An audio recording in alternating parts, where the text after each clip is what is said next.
In this video, what I'd like to do is go over two of the common Laplace transform properties that we'll use all the time in systems dynamics, especially when we start to solve equations with Laplace transforms. So the tables that you see right here, this top table is a Laplace transform property table. And in this video, we're really going to focus on entries 1 and 2. And this bottom table right here is just the Laplace transform table that will help us when we work on this example. I pulled in the sine and the cosine, and these tables come from Palm Systems Dynamics book. Now, with linearity, that's the first entry in this table, and this can be extended for more terms than just these two. You can use it for one term, three terms, whatever. But what it says is that if I have a coefficient times some function f of t, and in this case, we're going to have another coefficient b plus some function g of t. So these are different functions. And I want to take the Laplace transform of this. So I want to say, okay, we're going to take the Laplace transform of this. This is equal to saying, all right, let's pull these coefficients out of the Laplace transform. So we're going to say a, and we're still going to take the Laplace transform of f of t. So a of f, the Laplace transform of f of t. And then we're going to add plus b times the Laplace transform of g of t. And I'm picking these variable names to coincide with this table. So this is saying that if I take the Laplace transform of f of t, this table calls it f of s. And g of t is g of s. So then all I do is multiply the coefficients by that Laplace transform. So a times the Laplace transform of f of t, a f of s plus b g of s. And you know, when you're reading these properties and you get these generic properties, it seems a little odd, but let's do an example with this 3 cosine of t plus 2 sine of 5t. So pretty much why we have this is you can look at all the tables and you're probably not going to find a function that has a coefficient in front of the cosine. At least none of the Laplace tables that I use will have that 3 or a constant in front of that cosine. So you're going to find something like this down here where you have, okay, I have the cosine of bt. So if we use this linearity property, what we're going to have, let's say we want to take the Laplace transform of 3 times the cosine of t plus 2 times the sine of 5t.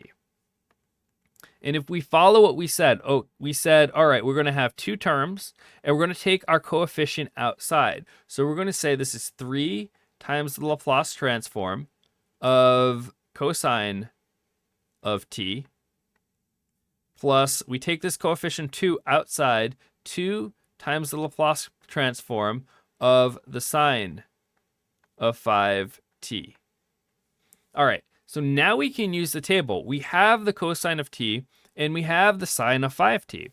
For the cosine of t, we need our b term, and our b is going to be the coefficient in front of the t. So for us here, b is going to be equal to 1. So we're going to have 3 times s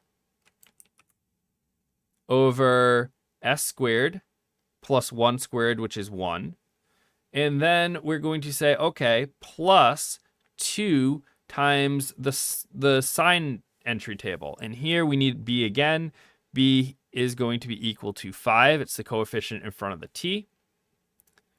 So I think I wrote that a little weird, but let's fix that. So 5t. And this term is b, so times 5 over s squared plus b squared. So s squared plus 25, so 5 squared. And we can simplify that. So when we simplify that, we are going to get 3s over s squared plus 1 plus 2 times 5 is 10 over s squared plus 25. And this right here is our Laplace transform of this function. So it's a very simple property, but it's a very useful property that we will use all the time. Now let's talk about the derivative property, and I'm going to focus on the first order derivative property, which is entry 2, but this property can be extended to higher order derivatives. So you can extend this to a second order derivative or an nth order derivative with entries 3 and 4. Now, when we start to solve, all I'm going to do is I'm going to derive where this x dot comes from. But when you start to see equations, you're going to see equations like x double dot plus 5x dot plus 3 is equal to 17. And we want to take the Laplace transform of something like that. So this becomes a very important property to understand. Now, for us, we can write derivatives a couple of ways. How do we write it in this table? I'm going to write it as x prime, but we can write it as x prime, or we can write a derivative as dx dt.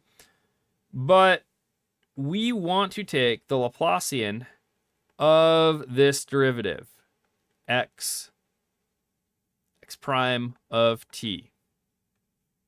And if we go to the integral, in the definition of the Laplacian, we have the integral of our function, which now is x prime of t times e to the minus st dt. And we're going from 0 and we're going to infinity.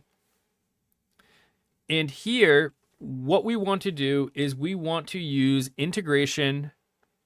I'm going to write it over here, actually. Integration by parts. So integration by parts says that the integral, so integral of u dv is equal to uv minus the integral of v du. And now what we need to do is we need to look at our function right here and define what u and define what v is. So when we're going to say u is going to be I'm going to do it in a different color to make it stand out just a little better. U is going to be equal to the e to the minus st term. That means du, really over dt, is equal to minus s e to the minus st dt. And my dv term, I'm just going to say, okay, this is my x prime of t, and that's still on the screen. So my v term is really just my function x of t. So now, what I need to do is I need to just plug in my u's and v's and du's and dv's into that equation. So if I want the Laplacian of the Laplace transform of x prime of t, this is going to be equal to u, which is e to the minus st times v times xt. And because this is a definite integral, we do need to evaluate this from 0 to infinity. And then we have minus the integral of v, which is xt, times du, which is minus s e to the minus st dt. Okay, we're going to rewrite this again, and we're going to evaluate this integral. Or we're going to evaluate this expression. The first term, when e to the minus st goes to infinity, this term is going to go to 0. So we're really going to have, this is a 0 minus this term. When this goes to a 0, this is going to go to a 1. And we're going to have x of 0. So minus x of 0. So that is when we evaluate these limits. Okay, now we're going to minus. And really, we're going to pull this out. This minus s comes outside of the integral. The minus signs combine, so we're going to have plus s. And then we're going to have the integral, and we're really going again from 0 to infinity, from x of t times e to the minus st dt. And now what you have to see is this right here, this integral is really the Laplace transform. So this we're going to call s of s. It really depends what our function is, but it's the Laplace transform of this function x of t. So now when we go and we rewrite this equation, getting rid of the zeros, we're going to have minus x 0. So this is our initial condition plus s x of s. And that's what we see in the table. And again, let me just rewrite this. Okay, so it's just like the table. So it's s x of s. I'm just rearranging these terms. Minus x of 0. And this is what we see right here. So this really, it's going to depend on what the actual function is. And when we're solving it, when we're solving an equation, we'll have that function, and it will depend on the initial condition. The initial condition will go right here, and we'll do videos of this example, and then the Laplace transform of whatever function we're using will go there. So hopefully this helps you with a couple of properties that we're going to commonly use in system dynamics.